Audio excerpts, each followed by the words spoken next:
In Suid-Afrika het ons 'n grappie oor ons skoonmoeder. Jy sien, as ons in Suid-Afrika bietjie op vakansie wil gaan en jy het nie genoeg geld om lank weg te gaan van die huis, dan moet 'n mens 'n plan maak. En dan so heel dikwels dan sê ons, as ons graag wil weggaan vir 'n hele maand op vakansie, maar ons het net genoeg geld vir 1 week, en dan neem ons skoonmoeder saam, want dan voel 'n week soos 'n maand.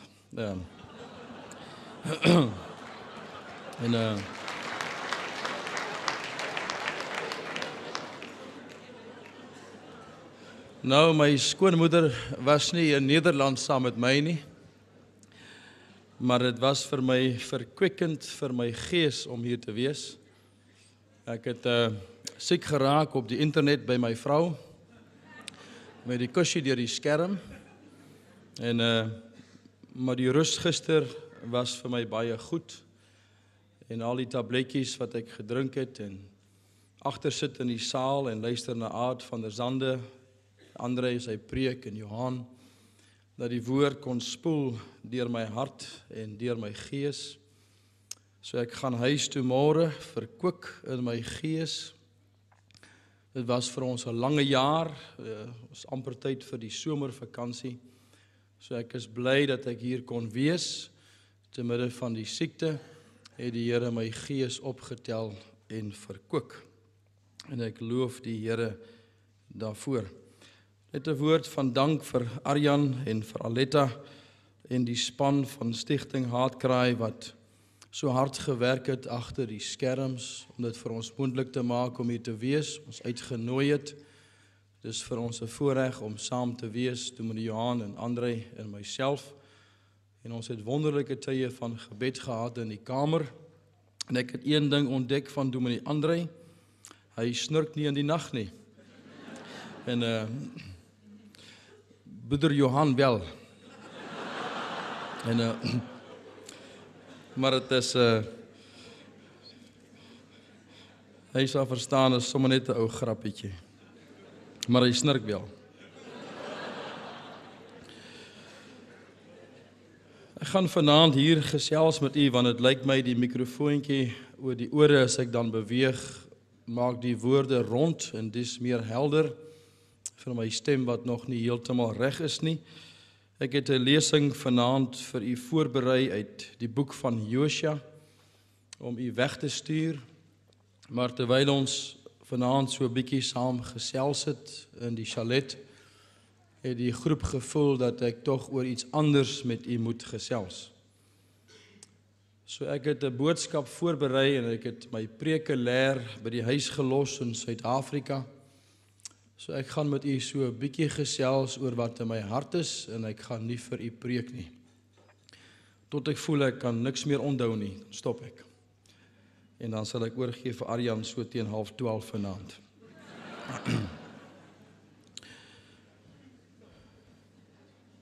Toe ek geland het op die lughawe in Schiphol, het ek 'n woord gesien wat 'n mens heel dikwels sien in Londen. En dis die woord mind the gap.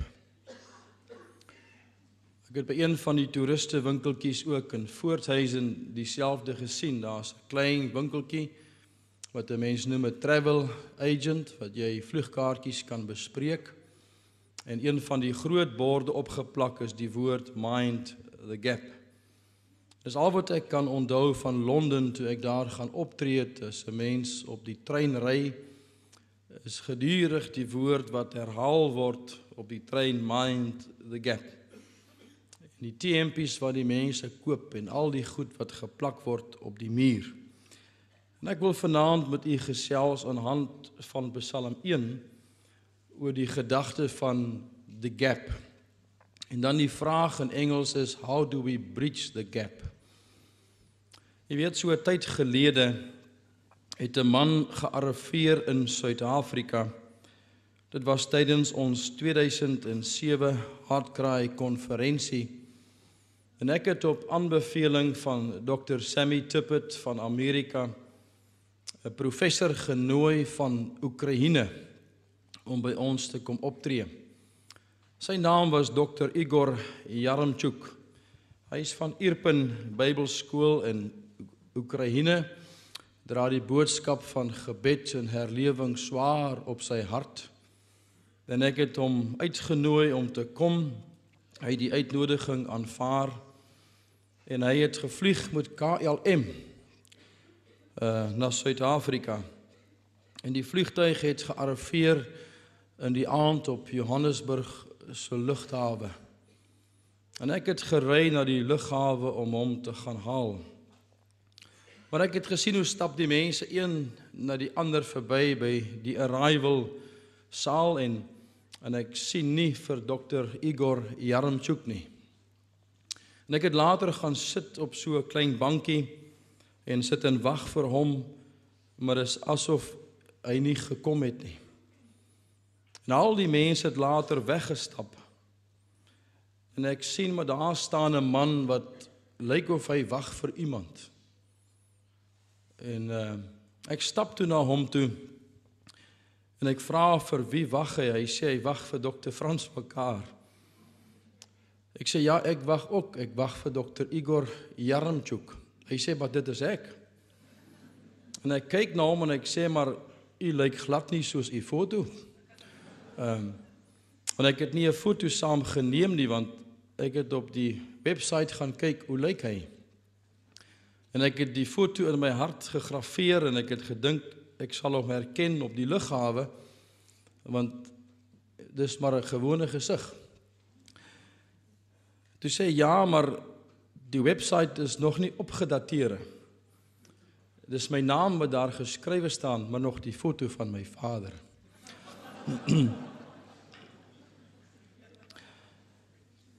En selfs as jy kyk na die uitnodiging vir Johan en vir Andre en vir Brink en myself hier, dan lyk my foto op julle webwerf nie soos wat ek vandag lyk nie. Ek het intussen bietjie bles begin raak.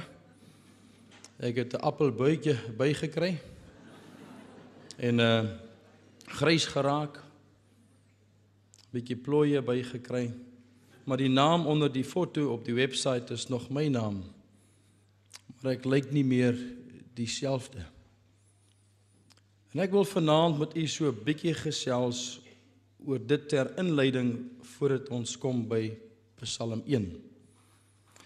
Want u sien die foto van ons geestelike lewe, van hoe ons is en wat ons behoort te wees, verskil van mekaar. Daar's 'n gap tussen die twee. Mind the gap. 'n Poort. 'n Kloof. 'n Groot gat. Selfde ding. Met ander woorde, dit wat ons behoort te wees en wat ons is, daar is 'n kloof tussen ons. En ons het in hierdie weekend met u gesels oor Egipte en die wildernis en Kanaan, oor die bly in die wynstok, die waters in die enkels en die knieë en die heupe. En vele tekste aangehaal uit Johannes hoofstuk 4 en vers in hoofstuk 7 die Here Jesus sê, as jy van my kom drink, sal jy nooit weer dors nie. Ek dink byvoorbeeld aan 1 Johannes hoofstuk 5 vers 4 waar die Here Jesus praat oor die woorde van Johannes dat dit is die oorwinning wat ons oor die wêreld sal gaan behaal. En dan in die volgende vers praat hy van die oorwinning in geloof in Christus. Christus beloof 'n oorwinning, 'n volheidslewe. Maar tussen wat ons is en wat ons behoort te ervaar is daar 'n kloof, 'n groot gat. En hoe oorbrug 'n mens dit? En jy sien, ons gaan almal vanaand gaan u terug en môre van hierdie berg af waar ons die Here kon ontmoet. En ons gaan terug in die wêreld daar buitekant. En dikwels is daar 'n kloof tussen wat ons is en wat Jesus sê ons behoort te wees. En een aspek daarvan vind ons in Psalm 1.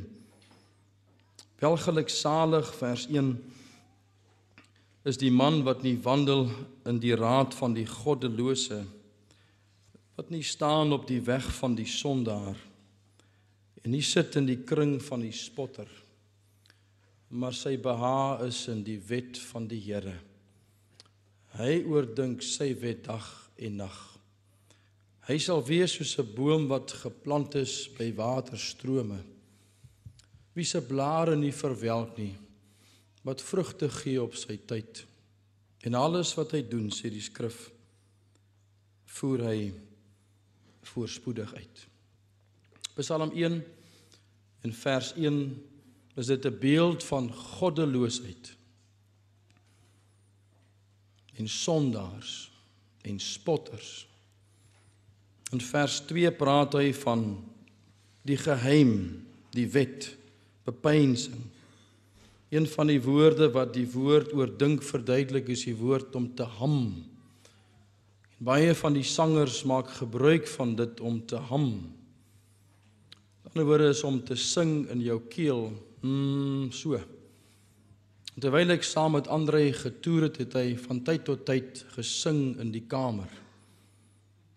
En Oscar sing van tyd tot tyd as ons saam optree deur te ham, om sy stembande warm te maak, dat wanneer hy moet preek, dat sy stembande opgewarm is. So hy is besig om homself voor te berei en te bepeins, en dit warm te maak. En dis die een woord wat hier gebruik word.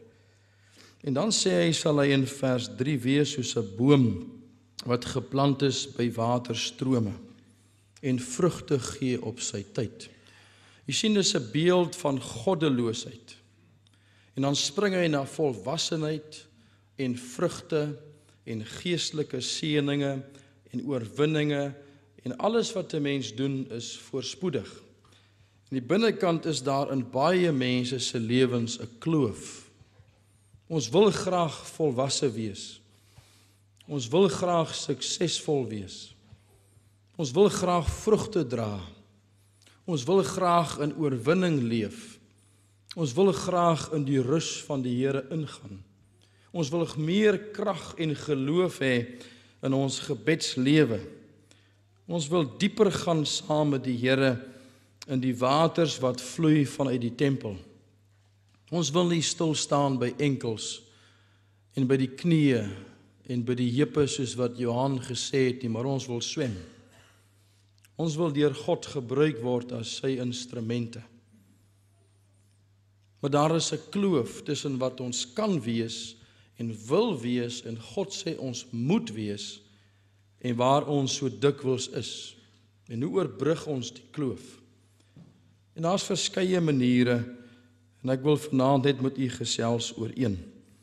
Om die waarheid te sê, in die lesing wat ek vir u voorberei het ek 7 punte uitgelig, maar ek gaan net een met u deel vanaand uit Psalm hoofstuk 1. Maar sy behaag, vers 2, is in die wet van die Here, en hy oordink sy wet dag en nag. Kom ons kyk na die gap, mind the gap vanaand, uit Psalm hoofstuk 1. Kom ons staan stil by 3, miskien 4, miskien 5, afhangende van ons tyd, godsmanne se lewens in die skrif, 1 of 2 in die Oude Testament, en miskien 1 in die Nuwe Testament. So as jy wil, kan jy kyk na 'n man met die naam van Henog in Genesis hoofstuk 5. En wat ek wil doen is, ek gaan nie vir u predik nie. Ek gaan die skrif vir u lees. En dan wil ek net die 3 gedagtes uitlig. En die skrif sal dit vir u self verduidelik. En dan gaan ek vir u 'n vraag vra. En dan beweeg ons na die volgende godsman. Want u sien, u gaan terug vanaand, en u gaan terug môre, en u gaan u self bevind in 'n omstandigheid van goddeloosheid. Dikwels moeilike huwelike, huisgesinne, versoeking, vervolging, die swaard, nood, sê Paulus in Romeine 8 vers 37 en 38. Maar daar is oorwinning in die wêreld. Deur wie staan daar geskryf? Geloof in die Here Jesus. Kyk wat sê Henog, vers 22. En Henog het na die geboorte van Methuselah nog 300 jaar met God gewandel. Een van die vertalings verduidelik die woordjie gewandel, naby aan sy God geleef. 'n ander vertaling sê habitual fellowship and communion with God. Die gewoonte aangeleer, aangekweek om 'n ontmoeting met God te hê. Andrew Murray het gesê, een van die grootste probleme vandag in die wêreld. Ek het die boek gelees, gedruk in Londen in 1905, 671 bladsye oor die teologie van Andrew Murray. En in die boek skryf hy sê, die grootste gevaar vandag is dat baie mense gemeenskap met God, 'n ontmoeting met God, in die binnekamer vervang met Bybel lees in die binnekamer. So baie mense lees die Bybel, veel mense lees die Bybel, maar min mense ontmoet God terwyl hy die Bybel lees en bid. En dan vind 'n mens, sê hy, dat jy kom na die kinders van die Here op soek na vrugte. Dan staan almal in die einde van 'n diens by die deur en sê, Dominee, dit was 'n mooie diens. U noem dit in Nederland, dit was 'n mooi lesing. Maar dit sak nie van die kop na die hart. En dan gaan soek ons die vrugte by die bome, dan vind ons geen vrug nie, sê hy.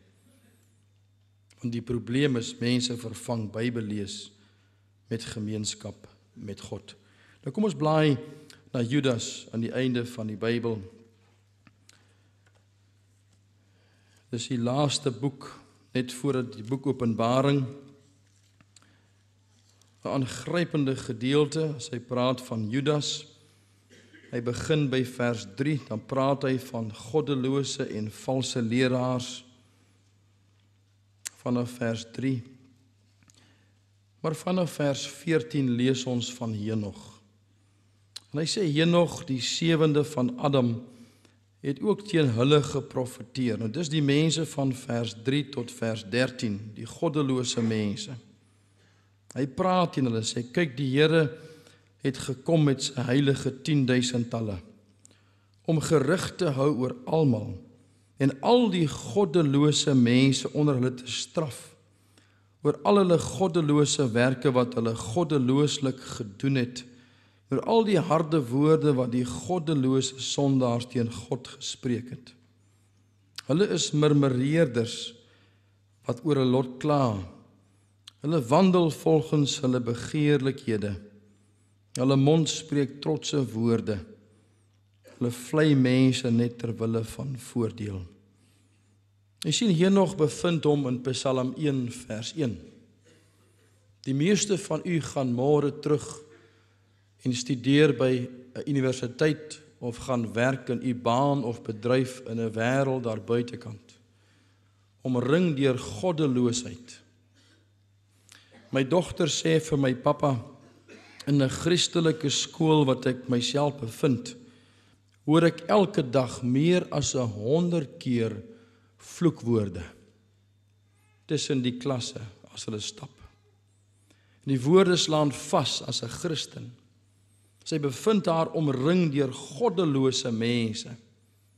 Mense wat trotse goed sê en vloek en vlei en selfs vir u ook. Maar kyk, ons het gelees in Genesis hoofstuk 5, dat Henog bevind hom in hierdie gedeelte. Maar hy vind ook in die kloof 'n oplossing vir sy probleem. Hy vind gemeenskap met God. Kyk wat was die uiteinde van Henog se lewe. Hebreërs hoofstuk 11.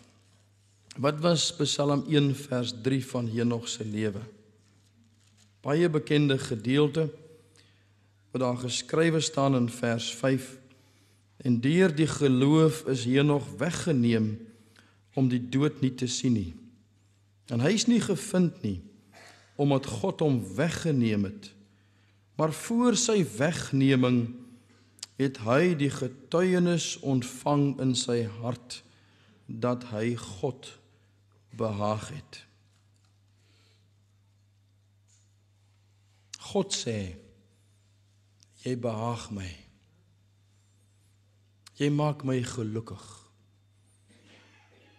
Wat beteken dit om iemand te behaag?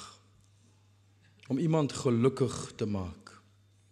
Die Here Jesus herhaal dit verskeie kere, een daarvan in Johannes hoofstuk 8 vers 29, waar Jesus sê, my Vader is met my, omdat ek altyd doen wat hom welgevallig is en behaag. Een van die grondwoordjies in die Grieks van behaag beteken in die praktyk om 'n glimlag te plaas op die een wat jy liefhet se gesig. God sê, Henog bevind hom in hierdie moeilike omstandigheid. En dis wat God sê jy kan wees en moet wees en wat hy wil hê jy moet wees. En hy vind hier in die kloof die oorbrugging van gemeenskap met God te midde van omstandighede van goddeloosheid.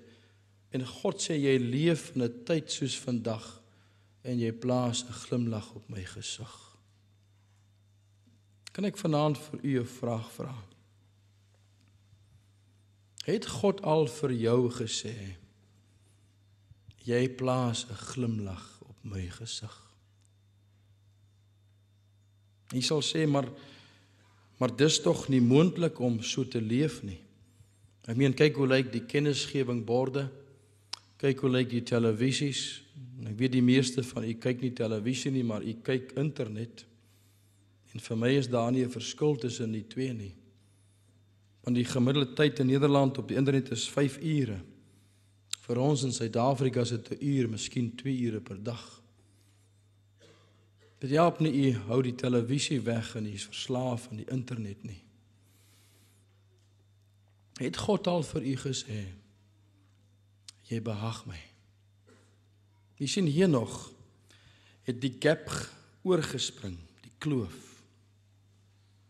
Toe hy die geheim ontdek het, nie van Bybel lees en bid nie, maar van 'n ontmoeting met God, terwyl hy Bybel lees en bid.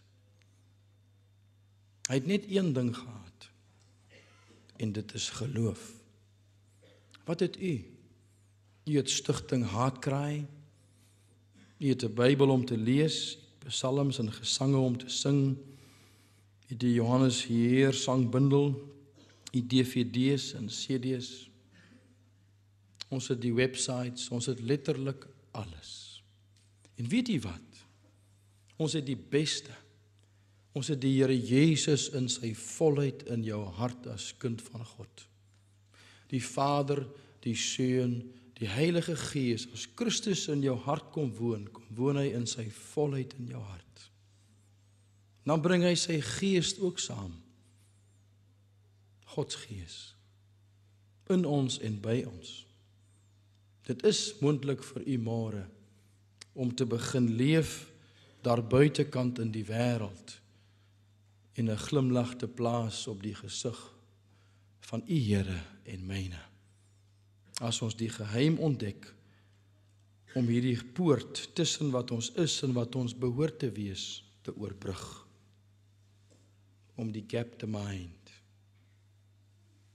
Nie Bybel lees en bid nie, maar ontmoeting met God terwyl ons Bybel lees en bid. Kom ons blaai saam net nog na een man in die Ou Testament en sy naam is Henog. Genesis hoofstuk 6. Of nie Henog nie, maar Noag.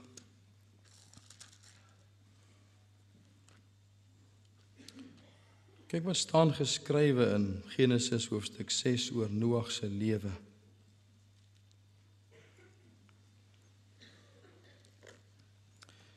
Die Bybel sê, as 'n mens gaan lees vanaf vers 1, maar dan in vers 5 staan daar geskrywe, toe die Here sien, dat die boosheid van die mens op die aarde groot was, En al die versinsels wat hy in sy hart bedink, is altyd deur net sleg. Jy sien, hy bevind hom omring deur mense, goddelose mense. En tog sê die Here, jy kan hier 'n verskil kom maak, en dit is wat ek wil hê jy moet wees. Dit het die Here berou dat hy die mens op die aard gemaak het, en daar was smart in die hart van God. En dan sê die Here, hy gaan die mens verdelg in vers 7, want dan begin vers 8 met 'n aangrypende woord. En dit is die woord maar. Noag het genade gevind in die oë van die Here. En dan begin God dit verduidelik. Hy sê, dit is die geskiedenis van Noag. Hy was 'n regverdige en 'n opregte man onder sy tydgenote. Want Noag het die geheim ontdek om net Sondagmôre by die kerk met God te wandel. Nee, daar staan geskryf, Noag het met God gewandel. Hy het naby God gekom. Hy het die geheim ontdek om gemeenskap met God te hê. En die Here sê vir Noag, vers 13, die einde van alle vlees het volgens my besluit gekom, want die aarde is vervul met geweld. En dan praat hy met hom en sê, gaan bou 'n ark van goferhout. En so moet jy dit maak, vers 15. En dan sê die Here in vers 18, maar ek sal 'n verbond met jou sluit. En dan sal ons na jou toe kom, die voëls 2:2, sê die Here.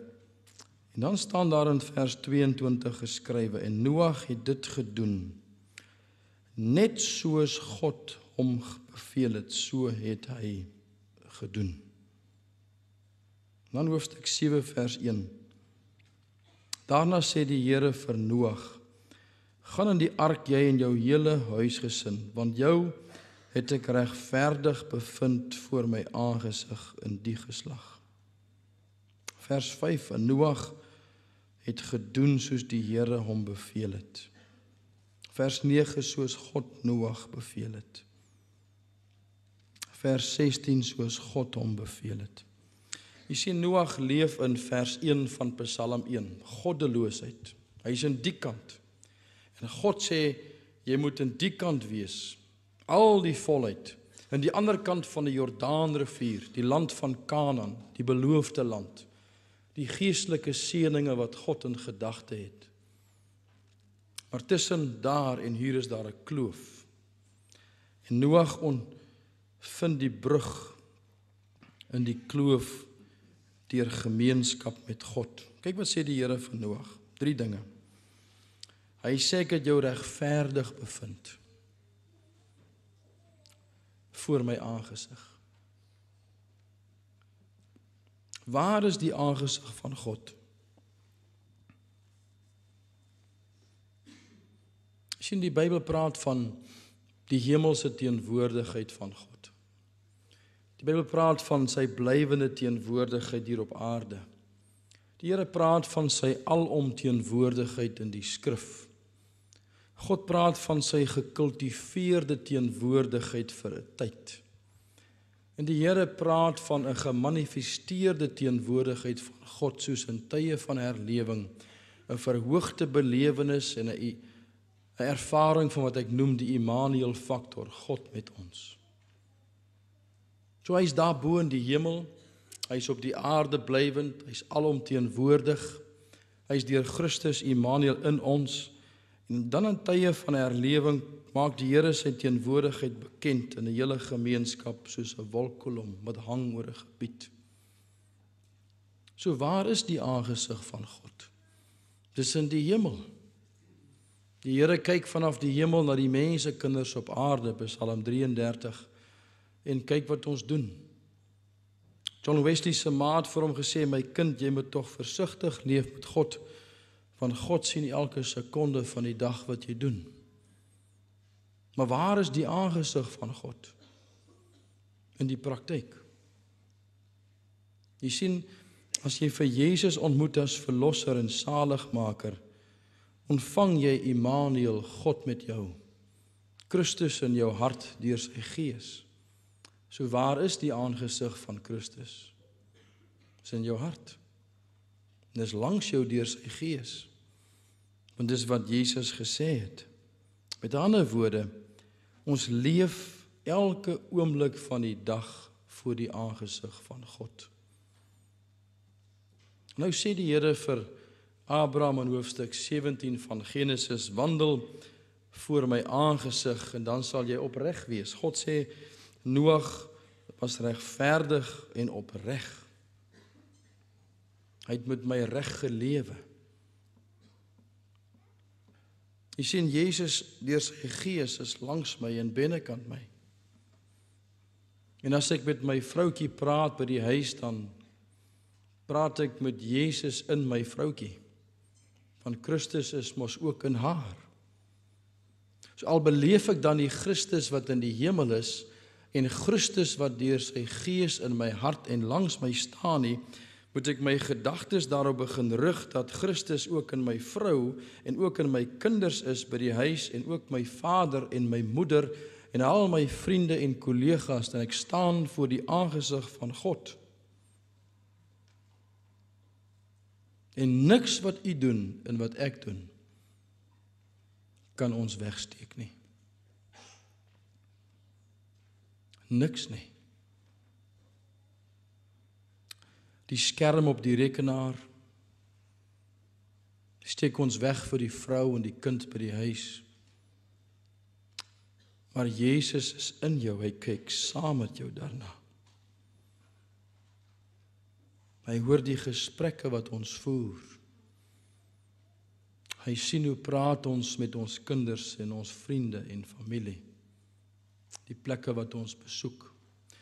En nou sê Christus, ons staan hier, omring deur goddeloosheid, maar ek wil jou gaan plaas te midde van goddeloosheid, dat jy by die punt kom, wat jy reg kan lewe voor my aangesig. En hoe oorbrug ons die kloof? Psalm 1 sê, gemeenskap met God in die binnekamer. Want dis wat Noag gehad het. Abraham het dieselfde gehad. Wandel voor my aangesig, dan sal jy opreg wees. Ek sal nooit vergeet, toe ek gaan preek het in Wallis 1 jaar, dit het so indruk op my lewe gemaak. Ek sal dit nooit vergeet nie. Terwyl ek gestaan het by 'n stasie in Aberystwyth in Wallis, het ek die auto parkeer en terwyl ek by die parkeerterrein is, het ek gesien daar's 'n klein bordjie soos hier agterop geplak wat sê jy moet koop 'n parkeerkaartjie in die binnekant. Ek stap na die binnekant en daar staan 'n klompie mense voor my, almal ouer mense. En dit gaan bietjie stadig.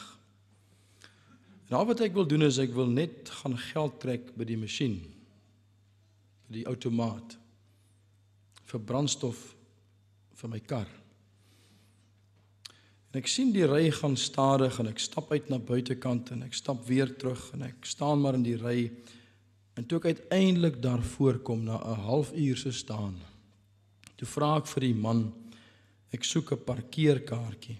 En daar buitekant is 'n bordjie opgeplak. En hy sê, meneer, dit is Wallis, dit is Saterdag, parkering is gratis. En ek stap daar weg en ek trek geld by die outomaat en ek ry daar weg. Terwyl ek ry, praat God met my. En hy vra my een vraag. Hy sê, François, wat het gebeur by die stasie? En ek sê, Here, ek dink nie veel het gebeur nie. Ek het net 30 minuutjies gemors van my tyd. En die Here vra my 2 vrae. En hy gee my 'n teksvers. Genesis 17 vers 1. Wandel voor my aangesig, dan sal jy opreg wees. Waar is die aangesig van God, vra hy. Ek sê, Here, dis in my hart. Dis langs my deur u Gees as trooster. U reis saam met my, u stap saam met my, iets saam met my gestaan in die rytjie toe ek wag vir 'n kaartjie. En toe kry ek 2 vrae in my hart. Hy vra so een vraag na die ander. Wat het gebeur? Ek gee 'n teksvers, wat staan daar? Toe kom die volgende vraag. Hoeveel mense sal die regte dinge doen as die regte mense vir jou kyk? Jy sien, daar was 'n man saam met my van Amerika. Ons het 'n uitreik gehad na Wallis, Swansea. 20 Amerikaanse predikante saam met my. En die een predikant sê, hy het saamgekom, hy wil graag 'n kamer deel met 'n ander predikant. En toe vind ek uit aan die einde van die tyd, hy het net saamgekom, want die predikant met wie hy 'n kamer deel, is die predikant in Amerika, wat die plasings doen vir al die groot gemeentes van 1000 lidmate en meer. En die manier waarop hy gepraat het met die ander predikant en saam met hom gaan golf speel het op 'n sending uitreik. Die goedjies wat hy sê, net ter wille van die regte goed, van die man kan sy posisie verander in Amerika. En dikwels doen ons dieselfde. Ons sê die regte goed, want die regte mense luister na ons. Maar dit was 'n maklike vraag. Maar toe vra die Here my 'n tweede vraag. Hoeveel male sonder tel, François, sê hy, sal jy die verkeerde dinge nie doen nie, as jy weet dat jy uitgevang gaan word?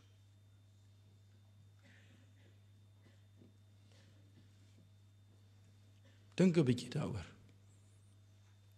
As jy weet, jy gaan uitgevang word, sal jy die verkeerde ding sê of gaan doen?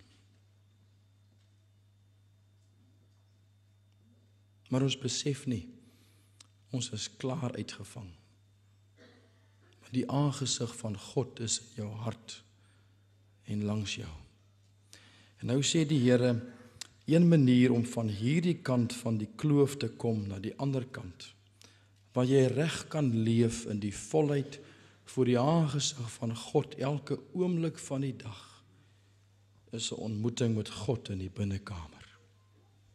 Want daar waar God met ons praat, moet die dinge in die hart. Jy weet, ons ou mense sal weet waarvan ek vanaand praat, ons ouer mense, maar vroeër jare het 'n mens motorkarre gehad, auto's, wat nie soos vandag is nie. Met al die GPS in die binnekant en die RDS, soos wat jy ry, dan gaan die radio sommer van self en soek al die frekwensies en die kanale. En jy praat sommer met die GPS en hy soek self die terrein. Maar vroeër jare het ons nie sulke goed gehad in die motors nie. Dat ons 'n radio gehad. En daar was nie 'n CD-player of 'n MP3 wat jy kon indruk nie, was net 'n radio. Dan ry ons met die autokar en dan gaan ons deur die, julle het nie sulke goed in Nederland berge nie, maar ons het baie berggebiede in Suid-Afrika. Maar soos wat jy so in die vlakte insak, dan maak die radio so zzz, en dan vat ons die knop, dan draai ons hom so stadig, dat hy weer perfek op die radio is. Nou hoor ons weer mooi. Dan ry ons so om die draai, dan maak hy zzz, dan sit ons hom weer terug. Nou vandag met die RDS, doen hy dit sommer self.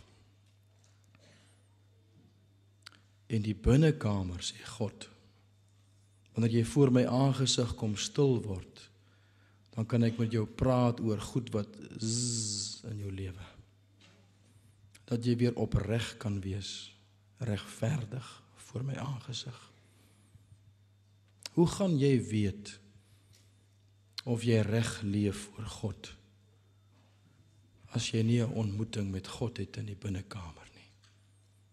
En ek praat nie van Bybel lees en bid nie. Ek praat van God ontmoet in die binnekamer. Dr. Blackaby het vir my geskryf en gesê, François, ek het 'n boek geskryf oor die binnekamer lewe, is al so dik, is amper klaar daarmee. Toe het ek vir hom gevra vir sy getuienis, en toe skryf hy vir my, die binnekamer vir my, is wanneer ek stil word in die oggende voor die aangesig van my Vader, en my Vader my hart begin instel op die een voor wie se aangesig ek staan. Dit nie aangrypend nie.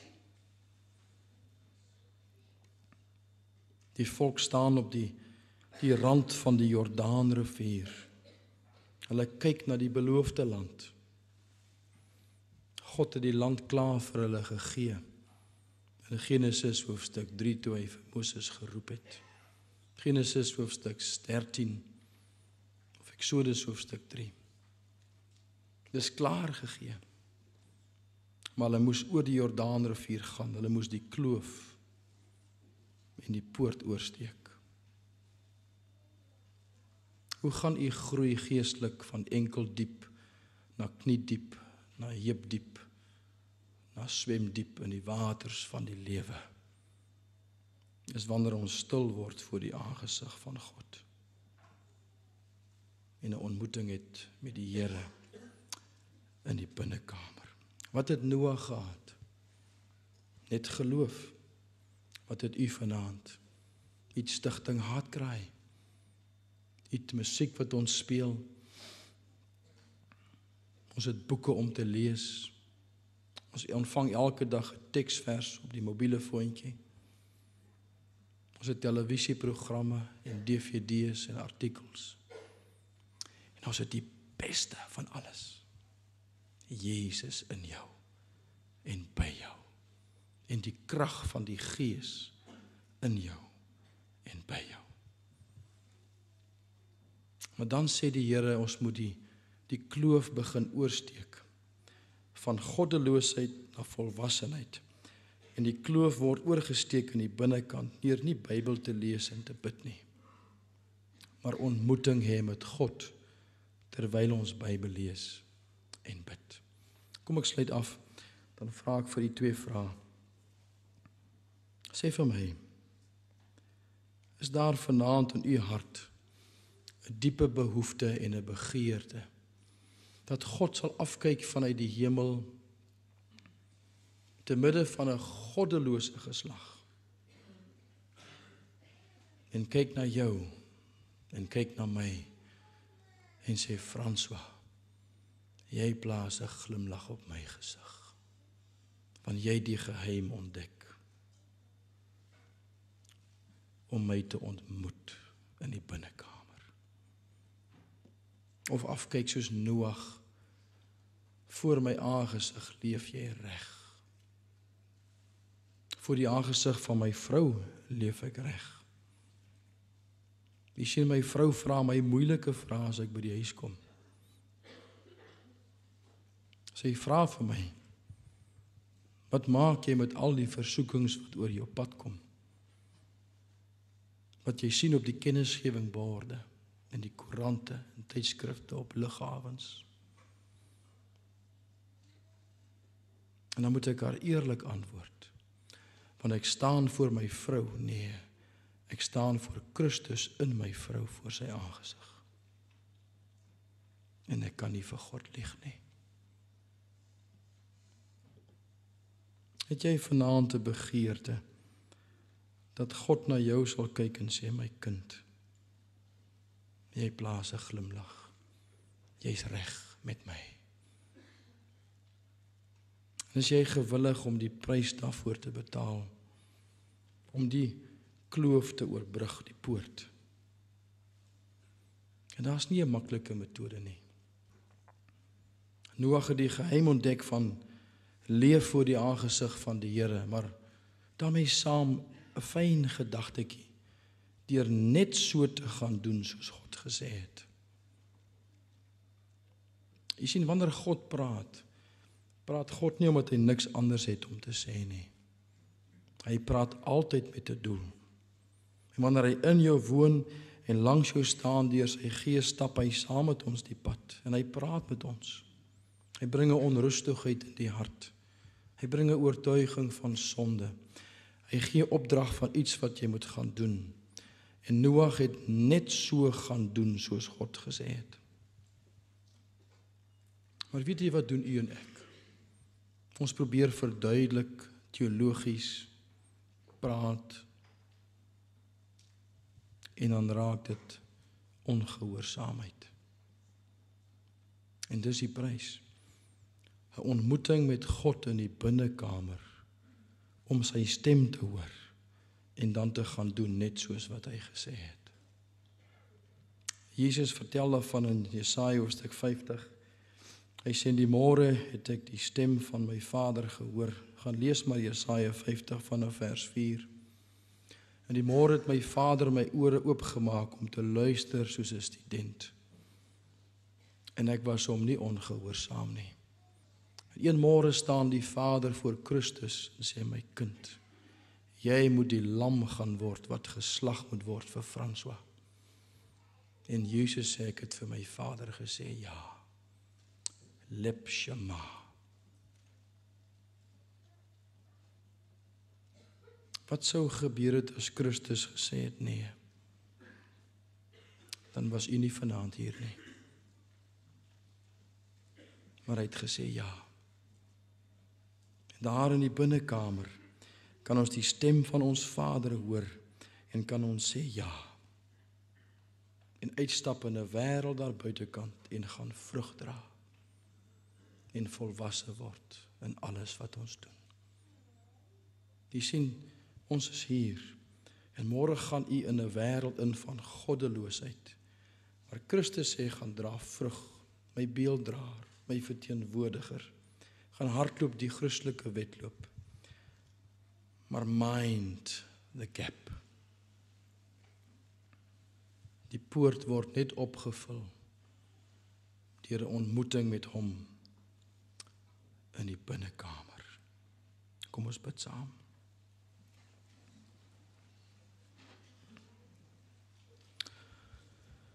Here Jesus, terwyl ons vanaand so voor u stoel is, en ek dink terug in daardie aand, Here, toe ek sit en wag op die lughawe vir 'n spreker. En terwyl die naam geskryf is onder die foto, in die regte lewe het die foto anders gelyk. Here, die skrif is vol van voorbeelde in die praktyk van rus en vrede en oorwinning en strome van lewende waters. Here, soos Abraham 'n vriendskap met God. En soos ons Vader afkyk na sy seun en sê 3 keer, dit is my geliefde kind. En selfs die Here Jesus het die geheim ontdek, omring deur goddeloosheid en konflikte in sy lewe, om uit te styg bo sy geslag en heilig te leef en vrug te dra. En Here, u sê dit in Lukas hoofstuk 10 so mooi in vers 40 en aan die gedeelte van Maria en Martha. O Martha, jy is bekommerd en besorg oor baie dinge, maar Maria het die beste gekies, om te sit aan die voete van die Here en te luister. En Here, hoe dikwels lees ons die skrif en bid, maar ons luister nie, ons hoor nie, ons ontmoet nie. En dan verstaan ek, as Jezus opstaan, in Johannes hoofstuk 8 vers 28, as hy sê, dat die seun van die mens kan net praat wat hy gehoor het. As Jezus sy mond oopmaak, dan sê hy wat hy by die Vader gehoor het. Here, U ken elkeen van ons harte vanaand. U ken die dag van môre. As ons teruggaan van Krusedan in die wêreld. Op die lughawe vir my môre en Dinsdag vir Johan en Brink en André. Here, as ons mense teruggaan na die werksplek en studeer. Vir sommige goddeloosheid, Here. Vir ander liberale teoloë en druk vanuit die kerk. Here, verander stryd in die huwelike en huisgesinne.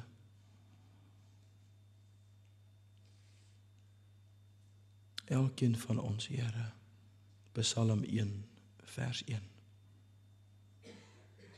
Maar U sê in 'n tyd soos vandag, vrug wat ons dra, swem in die waters van die lewe, bly in die wynstok, gaan oor die Jordaan, rus en oorwinning.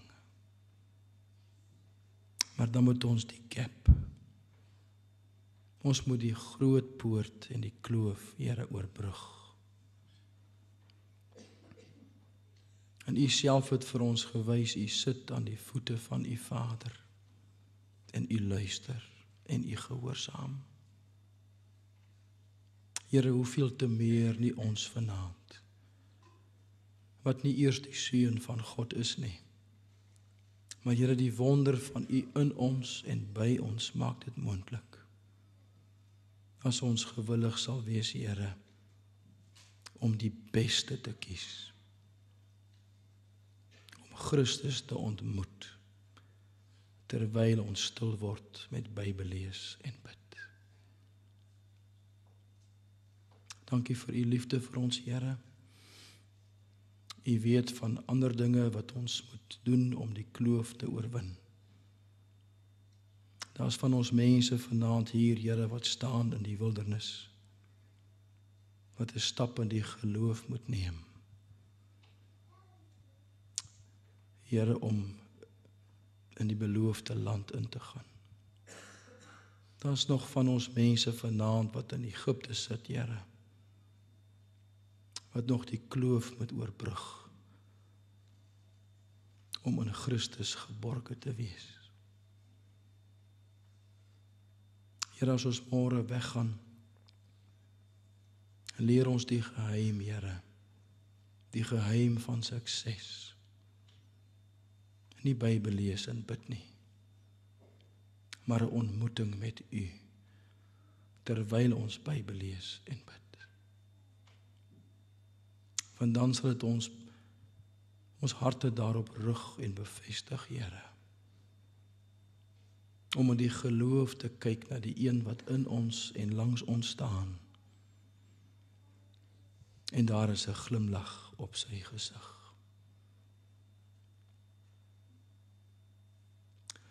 Terwyl ons vanaand so stil is, kom ons raak vir 'n paar oomblikke stil.